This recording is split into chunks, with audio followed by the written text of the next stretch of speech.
following appointments to the executive. South African President Cyril Ramaphosa has announced his new coalition cabinet, including a job for the leader of what was the largest opposition party, the Democratic Alliance. The Minister of Agriculture is John Steenhuisen.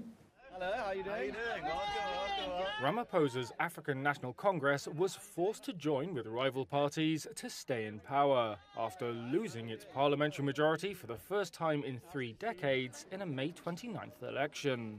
And Sunday's announcement has followed weeks of protracted and at times acrimonious negotiations. Political analyst and former South African diplomat Melanie Verwoerd said what had emerged was a major shake-up with very few of the old faces still in there. Like John Steenhuisen in agriculture, I don't know what he knows about agriculture apart from that you buy chickens in supermarkets. But I do understand why the DA fought for that. I think it's because they want to get some of the Freedom Front voters. That's one of the few growth points still for the DA. Freedom Front is a smaller party with its base in white Afrikaans-speaking voters. The markets, which had welcomed inclusion of the business-friendly DA in South Africa's coalition government, responded favourably to the new cabinet.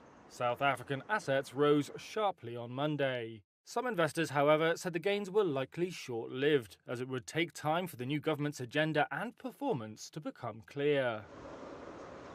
The reaction on the streets of Johannesburg was more mixed. While some welcomed the diverse and inclusive makeup of the executive, others, like Gomalema Utemeleng, questioned the mix of different people with different philosophies. I'm not really confident about it, but then they say the people of South Africa have spoken. Is that what they say they wanted? That's my question. I don't really support it fully, but hey, what can we do? Because at this point, I feel like we've spoken, but we're not being listened to.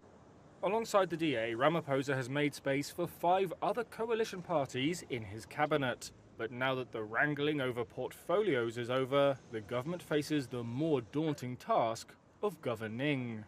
That's in the face of a struggling economy, crumbling roads and power stations, and high unemployment. Whether the coalition of former enemies can improve on the ANC's record may depend, analysts have said, on the extent to which they can set aside their ideological differences.